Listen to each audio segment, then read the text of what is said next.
This is a model sheet of Superman by Curt Swan with some inking by Murphy Anderson. It has also some really wonderful Swan pencils in the lower left corner. This showed up here in LA, although I did buy it on eBay, so it is an example of you can still occasionally find things on eBay, as they say. But just really, for me, Swan Superman, Swan Anderson Superman in particular, is Superman. And just this piece, for being, just a simple model sheet, just has so much about it that sort of spoke to me. And it came framed, and I was very happy to just put it right up on the wall. It's a piece I really just liked looking at. And like I said, just everything from the front hair curl to, the sort of the Clark Kent that's sort of a little, sort of like almost slumping a little bit. You can just really see the thought that went into it. Yeah, just a piece I really love. Maybe somewhere out there is a Bizarro model sheet I can find someday.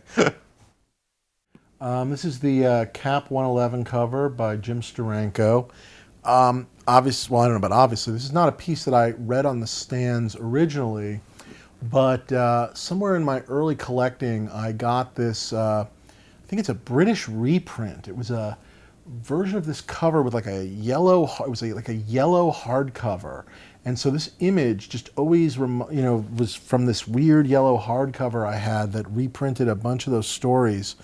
And so it was just a piece that was sort of seared into my memory. And so when the possibility of owning it came along, I kind of obviously went for it. And with Steranko, just so much of it, is the designer, I think, in him. And just the way he builds this piece and the way, obviously, stuff that people have done probably so many times since then, but a lot of, the things that he was doing back then did seem revolutionary. Just, I don't know, really wonderful in that it's, on the one hand, it's not a specific scene, obviously. It's more of sort of like a tableau of Cap, but just the way, like, the figure is just so both powerful and patriotic and all those things. And like every other Steranko cover, he constantly, lots of pieces, lots of, cutting out of things. You can see that with the logo, the way he worked around it. And you just see that with a lot of Steranko pieces. But for me, like I said, very memorable for that yellow hardcover I had, and from that amazing little mini run he did on Cap that still holds a really special place in my heart. This is a pencil piece that Frank Miller did for Lone Wolf and Cub when I think it was First Comics years ago started doing the adaptations of Lone Wolf and Cub. Miller was involved with that. It was a big influence on him, which you can see in a lot of, obviously, his work, not just Ronin, but even on the Daredevil stuff before it. And so he provided, I believe it was the covers to the first 10 issues of the reprints, which were then reused by Dark Horse when they did the whole series. Anyway, this showed up actually, I think, in an art dealer's drawer. He didn't know what it was. He'd found it and didn't know what it was. And he sold it off to an inker, Tim Townsend, who's a very good friend of mine. I don't think he'll mind me telling this story. So Tim ended up with this.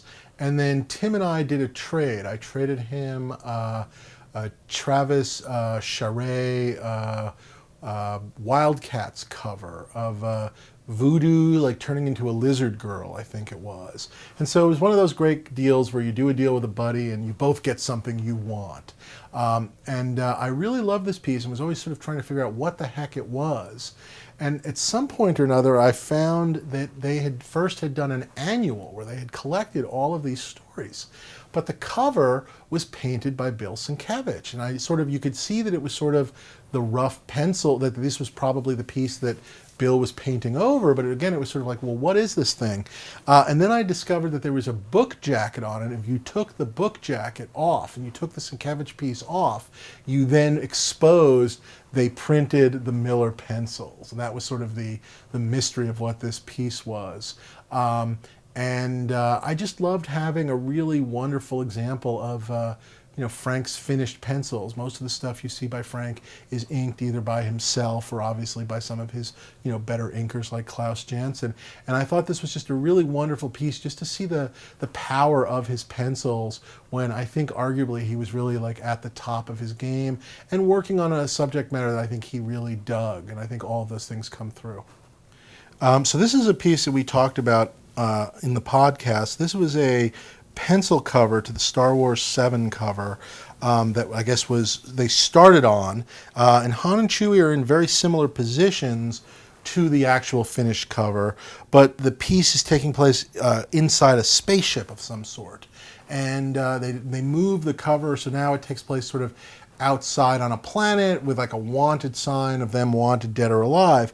But Tony DeZuniga, the inker, had started inking the face and then I guess stuck it in the drawer when he was told not to. And then a million years later, he found it in his drawer, which is the one great thing about, artist drawers is they hold lots of treasures, perhaps even to this day.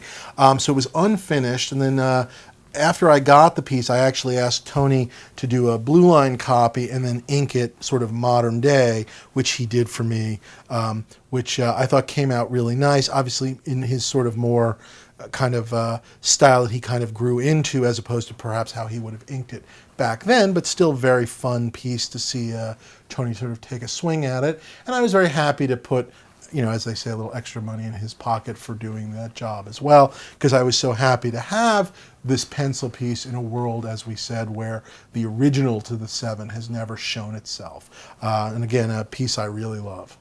This is, I just think, an amazing piece of work by Walt Simonson that was used as a Detective Comics cover, but that was not its origin. Originally, there was a collector, and I don't know his name, I don't know a lot about him, but I guess he used to make shadow boxes, I guess. Little like shadow boxes of artists' covers, and he would give them to the artists. And what he wanted in exchange, he loved Batman, and he wanted original Batman pieces. And so, over the years, I've seen not just this Walt Simonson piece. There's some wonderful. I've seen like a Bernie Wrightson version of Batman that was a gift to this guy. A whole bunch of really interesting stuff. However, when DC Comics saw the piece, or I guess got wind of the piece, they wanted it and used it as a Detective Comics cover. And apparently this guy, if legend is to be believed, didn't like the fact that it was used as a cover, which obviously is what most collectors want. Most collectors want a cover, want like a piece of theirs to be used. He did not, got very angry about it, I guess, and got rid of the piece.